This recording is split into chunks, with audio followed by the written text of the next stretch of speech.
Are you a network marketer and people like kind of run the other way from you, and you're kind of ashamed to say to anybody that you are actually in network marketing and that you love network marketing?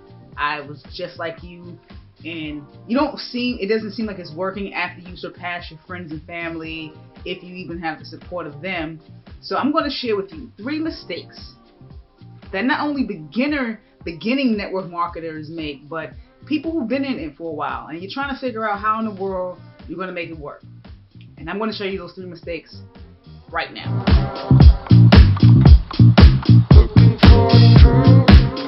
What's going on, you guys? It's Felicia here from Valuable Referral, and all I do on this channel is refer value to the entrepreneur to help them win. You're a network marketer, and I understand that. I get it. I was a network marketer for quite a few years, and I actually started at the age of 19. Didn't know what I was doing. Fascinated with the opportunity. The comp pays in different ways you can get paid, and but didn't understand the concept or even how to approach and build a relationship. So I'm going to share with you just three tips, and not just three tips, but the mistakes made and also how to fix them. Check it out.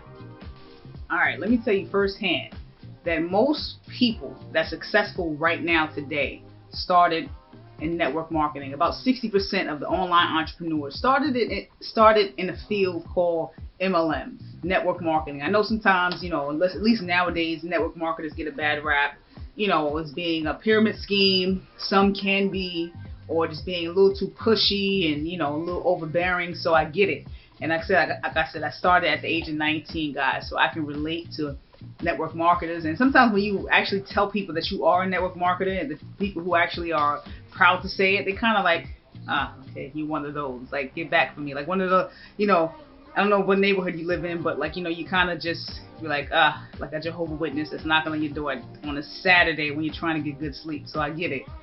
So I'm going to share with you just simple three mistakes, and as well as how to fix them, like tips to fix them in today's world. So none of the old-fashioned ways, and let's get into it right now. Mistake number one: you try to only sell to friends and family. And I get it. I had tea parties to to no end. And did I make money? Yes. But the thing about it is that's not sustainable, because people who you love and respect, they hold the most value to you, and they should be the most supportive. And it's not really so much about the money, per se, because I was in a health network marketing company, and a lot of these products, which were great products, they were good for the people who needed it within my family, but I was not talking to the people I needed to be talking to actually make this a sustainable, a passive income business. So my auto ship ended up being a bill for me, because the people who I was going to, my friends and family, were supportive at first, but then it kind of dies out. And for network marketing, network marketers, that plays a very, very big role in success, because technically about 90% or so get frustrated because their friends and family are not supporting them consistently on a monthly basis with these products, or just support with tea parties, and just maybe finding other people who also need this type of product and service that can help you build your downline. So it can be a great big deterrent when it comes to network marketing and trying to make it work, because it's only natural for you to go to your friends and family to get them to support you and to help you out, especially when it's such a positive thing. You're not selling crack on the street. I mean, let's just be honest. You're not selling anything bad. You're just trying to actually make another sustainable income where you don't have to actually punch a clock for. You don't really have to have your own boss. So I get it. But mistake number one for network marketers is you only sell to friends and family.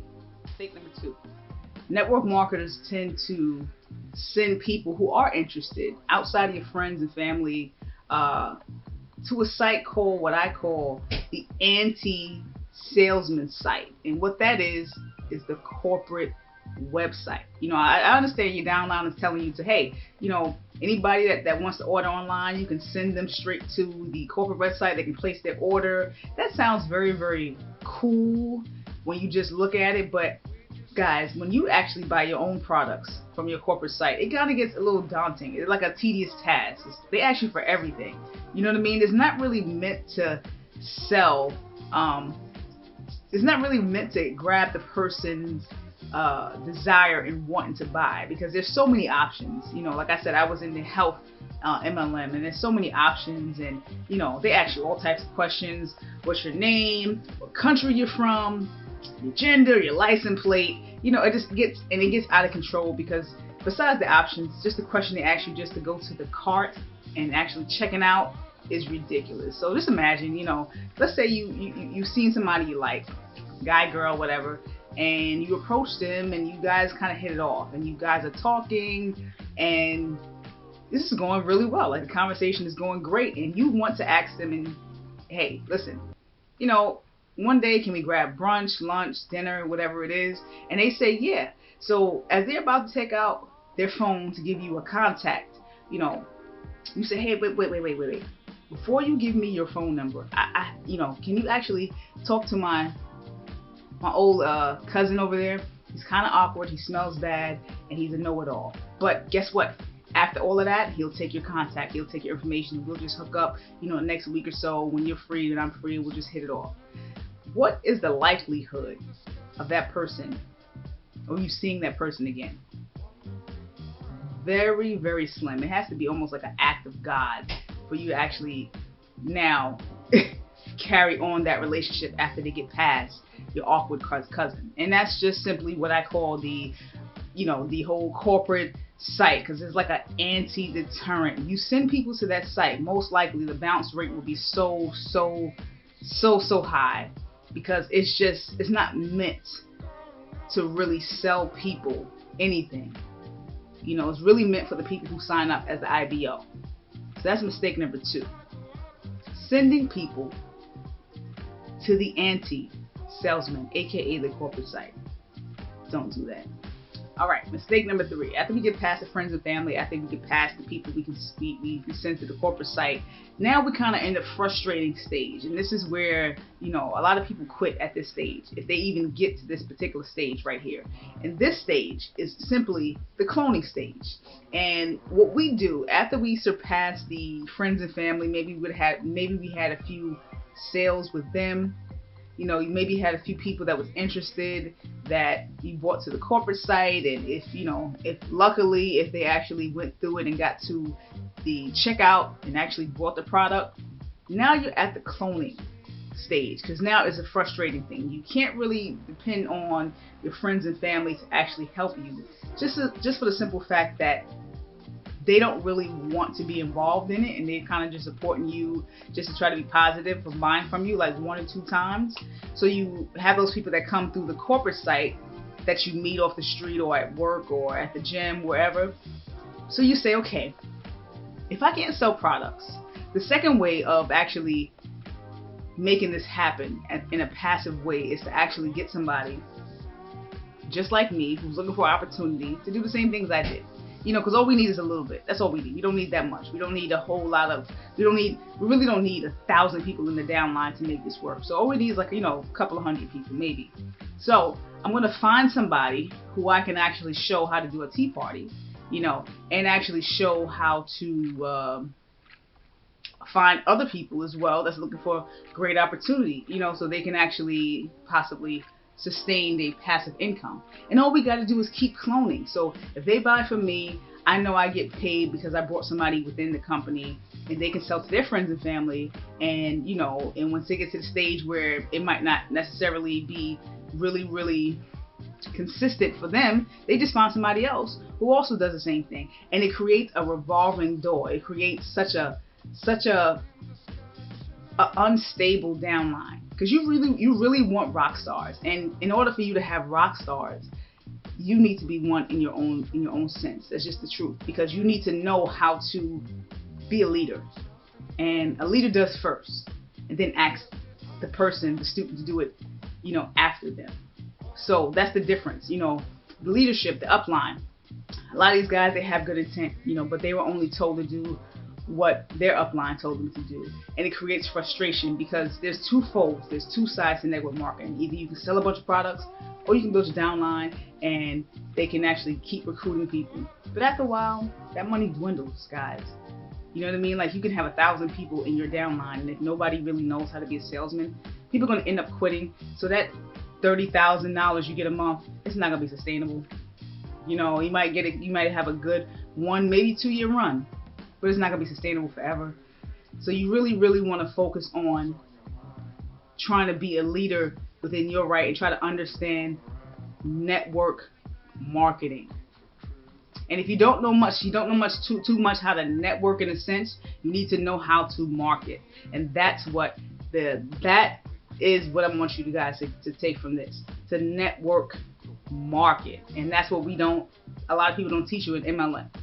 All right, Felicia, I know you've been talking about this whole thing and the mistakes that a lot of network marketers make. So what am I supposed to do with all this information? I'm glad you asked. Well, the solution to everything in the sense of how to make your network marketing work in the online space. And the reason why I say online, because let's face it, a lot of us don't really have the time necessarily to knock on doors and to just do a whole bunch of tea parties consistently and make what's normally called passive income. The key to network marketing in the online space is to have a funnel. What's a funnel? A funnel is a place, or it's a site, I should say, that actually does the selling for you. It's actually, if you imagine coming into a store, I'm pretty sure you can relate to this, coming into a store and you're looking for something, and you see the person with the shirt on who works there, and they seem like they're trying to avoid you because maybe they don't want to be at work, maybe their job sucks, but the fact is that they work here, and you kind of get frustrated and just leave the store. You're like, you know what?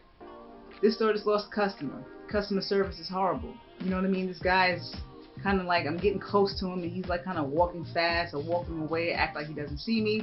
So there's no need for me to spend my money here because this place doesn't really want to make money.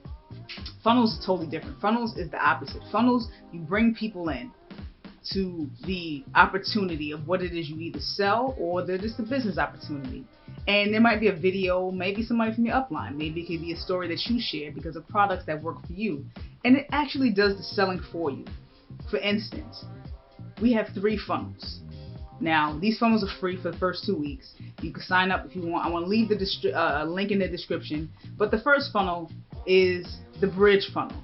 And what that simply does, it bridges you between the person you actually brought to actually check out either the product or the business opportunity. And I know I've done this. I know I've done where I actually brought in a friend who I was excited about the opportunity, but they were kind of like, okay, well, let me just hear it out, because they were kind of skeptical in their own way, but they just wanted to hear out the opportunity. And I actually put them on the phone with my upline, who got me in the business, because they basically kind of cured all my curiosities. So I'm pretty sure they could help them, my friend that I brought, to experience or to see what it is that this company had to offer. My upline did the selling for me, and that's what funnels do. It kind of does the selling for you. So that's what a bridge funnel does. Now the home party. Now home party is basically a place where people come, you know, they get free food, whatever, little finger food, but they come in a non-pressurized environment where the person the presenter, I should say, comes and they actually give out samples, food, and it's like a very relaxed setting. So we have something that's really a relaxed setting where the person that brought you in can either make a video, or you can actually, in network marketing, it's really, you can really borrow somebody's story. So let's say you're on the path of weight loss, but you haven't reached that goal yet, but somebody that you know has. You can ask them, hey, you mind if I actually share your story and actually, you know, just use it for a video, or I can actually interview you personally from where you began to where you are now. And I would love to just, you know, have, you know, people hear your story to see how great this company and the products that they have are. And people wouldn't mind it. They'll definitely, you know, give you an interview and they'll talk about it. But that's what a home party does. It's a non-pressurized environment that brings people in. People can communicate, people socialize. It doesn't seem like people are like, buy my products, you know, or get out. So that's what the home party funnel does. And the last one is what we call a hotel funnel. And I know when I first started in network marketing, the hotel funnel was always cool to me in the sense, you know, you're off work, you know, you're in a hotel. And I don't know about you, but I love being in hotels. It kind of makes you feel like you're on vacation. I guess that's why they do it. And you're being told stories from a presenter on stage, whether it be somebody who is a top earner in the company or somebody who's a top earner within that particular group, who's telling you about their story and what they got and even the money that they made while they actually started. And it could be like between, they can really reel you in with their stories and how fast they actually made money. And they just share opportunity where it doesn't feel like a lot of things are on demand, like right now, like you have to sign up. It's more of a relationship builder. And not just that, the hotel funnel is somebody who's looking for opportunity to say, hey, guess what? You sign up, and if you actually know somebody who also is looking for opportunity, you bring them back. And guess what? They can sign up right under you. So that gives you your first leg in the door. And if they know somebody who's also looking for opportunity, so on and so forth. Because one time, there was a hotel conference I went to that had about 20 people. The following week, when I brought somebody, it had about 60 people, because I wasn't the only one that brought somebody. Some people that actually were in the hotel meeting the week before actually brought a few people in. So it's like it made the environment better. Plus those people are signing up right under us. So that makes our business so much easier to deal with in a sense of passive income, because whatever auto ship that they have, we get a percentage of that, so on and so forth. So if you guys like anything that I share with you, if a light bulb just went off for a second and you say, listen, I definitely am in, I definitely want to make this online network marketing better, and I can definitely use this to teach my upline to do the same thing and also sell products and these great services that we have, click the link below. We have the bridge funnel, we have the home party funnel, we have the hotel funnel. And like I said, you can actually borrow individual stories. It don't necessarily have to be your own. You're not stealing anybody's story. You can actually ask somebody in your company who may have lost weight, or who may have gotten a great, service or deal, some type of progression, that where they started from and where they are is much better than where they started from. And you can actually borrow that story and be sharing it with other people. People buy people. They don't buy products necessarily. So you really want to actually be a person that networks and markets. And you can do that with these 3 funnels. Guys, and that's really all I have to say, you guys. And if you like the video, if this is something that, somebody else needs to hear, please subscribe, please share the video, hit that notification bell, and be in the know and on the know. And I do these videos for one reason and one reason only, simply because you guys are worth it. See you in the next video.